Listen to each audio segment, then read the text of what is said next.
Hello everyone, welcome to my review of Season 4, Episode 4 of Agents of S.H.I.E.L.D. titled, Let Me Stand Next to Your Fire.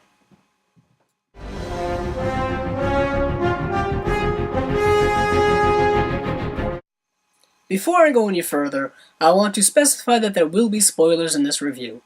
In this episode, we get a lot of plot progression. In the beginning of this episode, we see a reunion between Daisy and Simmons because she is injured and she needs her assistance. And also, she needs her assistance with tracking down these watchdog people because, as we learned from the last episode, watchdogs have infiltrated S.H.I.E.L.D. and have infiltrated specifically S.H.I.E.L.D.'s database when it comes to the Inhumans. And in order for Daisy to continue her fight against the watchdogs, she needs Simmons' help. Daisy's number one goal right now is protecting her own kind, is protecting the Inhumans. But one of S.H.I.E.L.D.'s priorities is also protecting the Inhumans. But with this watchdog's infiltration, that is making things obviously very complicated. Well, it didn't take long for the paths of the Ghost Rider and S.H.I.E.L.D. to cross. We are getting full-fledged Agent Coulson involvement when it comes to the Ghost Rider. Right now, the Ghost Rider plotline and Daisy's plotline and the S.H.I.E.L.D.'s plotline are all starting to crisscross over one another.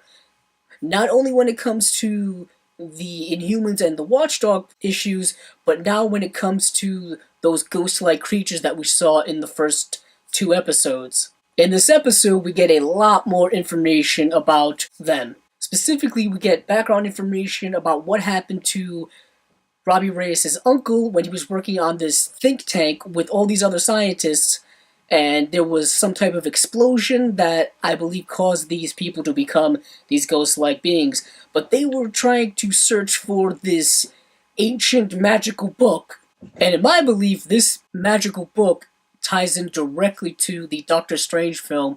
There was an interesting part of the episode where Daisy goes to visit one of the Inhumans that we were introduced last season, James, who got caught up in that whole Hive plot line and stuff like that.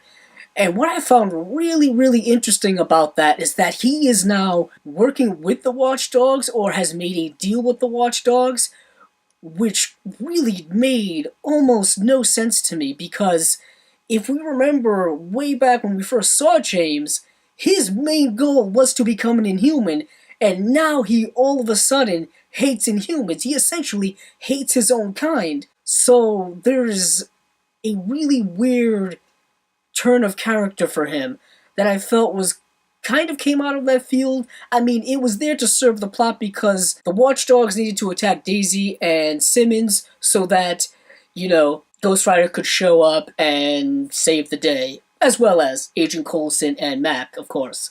I have to say, when Ghost Rider showed up and that flaming chain was in his hand, that was such, in my opinion, an iconic moment for the show so far this season, because if you are familiar with the Ghost Rider character, specifically the Johnny Blaze one, he has a flaming chain. To see him with that flaming chain fighting James was a really badass moment. It was something that I think this show really needed. It needed this Ghost Rider character to kind of ante up both the action and the general badassness of the show.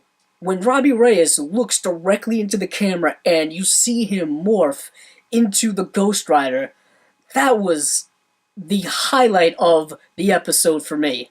But while this stuff is happening, there's also a plotline with Radcliffe, Agent May, and Fitz, where Agent May is still being tested medically because of the illness that she had, and we're wanting to see if there's any lasting ramifications because of that. I still think we're going to see that later on, but right now she seems to be back to the Agent May we all know. But what is interesting in the episode is that Radcliffe decides to kind of more freely use his artificial intelligence robot, Ada, which I thought was a very risky thing for him, because this could be something that could blow up in his face. There could be ramifications because of this.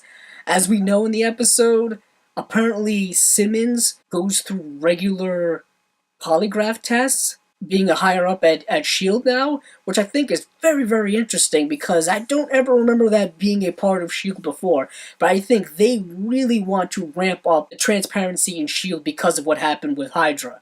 But like I said, her now knowing of Ada and trying to keep that a secret is going to probably have ramifications when it comes to her status at S.H.I.E.L.D. because as we saw in like the very last moments of the episode, she's probably going to have to now start lying to S.H.I.E.L.D. I have to say, it's very nice kind of getting the band back together at the end of this episode, where Coulson basically tells Daisy they need to work together once again. Also, with Ghost Rider in tow, that's going to be another interesting mix, because Ghost Rider seems like the loneliest of lone wolves, but now he's going to have to be more of a team member, which I'm not quite sure if his character is going to handle that very well. But I think ultimately Daisy needs to come back to S.H.I.E.L.D. I talked about it in a previous review that this would eventually be happening.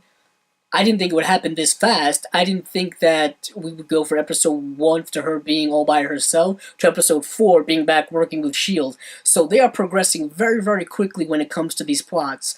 And I'm really happy they are. They're not wasting their time with other types of things. And the plot lines when it comes to the watchdogs and humans and these ghost-like creatures are all starting to crisscross over one another, starting to mesh with one another. Also, I think the quick progression of this plotline is directly involved with the upcoming Doctor Strange film, like I've already mentioned, where Agents of S.H.I.E.L.D. primarily has a little bit of involvement when it comes to the MCU films. Unfortunately, in this case, I don't think a lot of people are watching Agents of S.H.I.E.L.D. to where that this really matters, but I like to see that they are still making a conscious effort to involve the television series with the MCU. I'm very curious to see how Daisy's inclusion into the S.H.I.E.L.D. team is going to work, because as we saw early on, there's a lot of animosity between some of the members of S.H.I.E.L.D. and Daisy, because they feel like she abandoned them.